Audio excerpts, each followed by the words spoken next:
আপনারা হয়তো এরকম অভিশপ্ত ভুতুড়ে পুতুলের বিভিন্ন গল্প কথা অবশ্যই শুনেছেন, কিন্তু আজ আমরা এরকমই একটি অভিশপ্ত পুতুলের সত্য ঘটনা নিয়ে ঘটনাটি তৈরি করছি। উড়িষ্যা এবং ঝাড়খণ্ডের মাঝামাঝি এলাকার কাহিনী। মানিক পেশাতে ছিলেন একজন চাষি, তাই সকাল হলেই চাষের কাজে বেরিয়ে যেত আর সন্ধে হলেই বাড়িতে ফিরে আসতো। এটাই ছিল তার কাজ। এমনই একদিন মাঠের থেকে বাড়ি ফেরার পথে মানিক একটি পুতুল দেখতে পায় এবং সেই পুতুলটি দেখতেও খুব সুন্দর ছিল।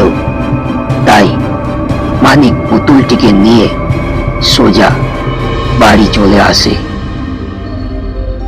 এবং রাত্রে মানিক সেই পুতুলটিকে নিয়ে তাদের পুকুরে মাছ ধরতে যায়।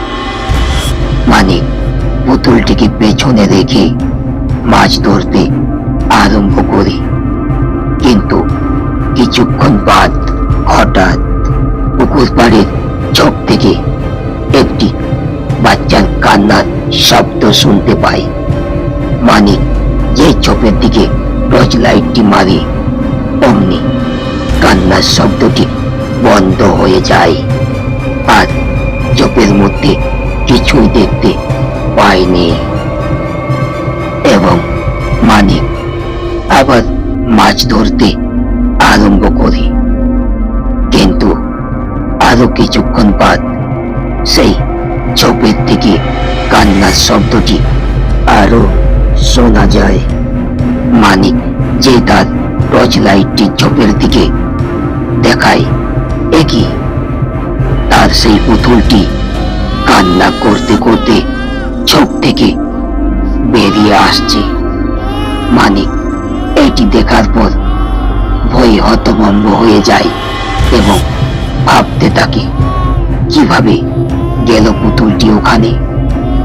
এইসব ভাবতে ভাবতে মানিক পুতুলটির দিকে যেই টর্চ লাইটটি দেখায়, একই সেই পুতুলটির মুখে চারিদিকে রক্ত লেগে আছে আর সেই পুতুলটি মানিকের দিকে এগিয়ে আসছে। এটা দেখার পর মানিক নিজেকে বাঁচানোর জন্য সেখান থেকে দেয় দৌড়, কিন্তু মানিক পায়ে হোঁচট খেয়ে সেইখানেই মাটিতে পড়ে যায় আর সেই পুতুলটি এসে মানিকের গলায় কামড় দিতে থাকে। হঠাৎ মানিকের ঘুমটি ভেঙে যায় আর দেখে যে তার বাড়িতে শুয়ে আছে এবং বিছানার পাশে তার সেই পুতুলটিও আছে। ও মানিক একটু শান্তি পেল। আসলে মানিক এতক্ষণ স্বপ্ন দেখছিল। এরপর মানিক পুতুলটিকে নিয়ে গিয়ে ঘরের একটি কোণে রেখে দেয় আর এক গ্লাস জল পান করে। হঠাৎ মানিক শুনতে পায় যে কেউ এক মহিলা তার নাম ধরে ধরে ডাক দেয় আর তার নুপুরের শব্দ শুনে অন্য পুরুষের মতো মানিকও পাগল হয়ে যায়। তাই মানিক নুপুরের শব্দ শুনতে শুনতে বারান্দার দিকে আস্তে আস্তে এগিয়ে যায় আর দেখে বারান্দায় কেউ নেই। এরপর মানিক অনুভব করে যে তার গলার বাঁ দিকে প্রচন্ড জ্বালা যন্ত্রণা করছে। তাই মানিক গলায় যে হাত দেয়, একই তার গলার কিছুটা মাংস কেউ যেন খেয়ে ফেলেছে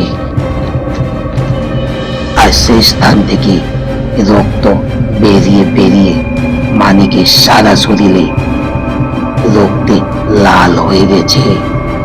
এইসব দেখে মানিক প্রচন্ড ভয় পেয়ে যায় এবং কিছুক্ষণ পরে মানিক শুনতে পায় তার রুম থেকে একটি বাচ্চার কান্নার শব্দ।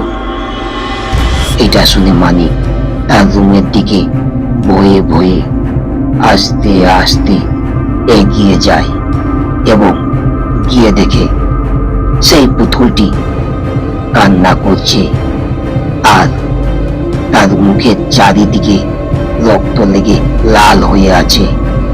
সেই পুতুলটি মানিককে দেখা মাত্রই মানিকের দিকে ঝাঁপিয়ে পড়ে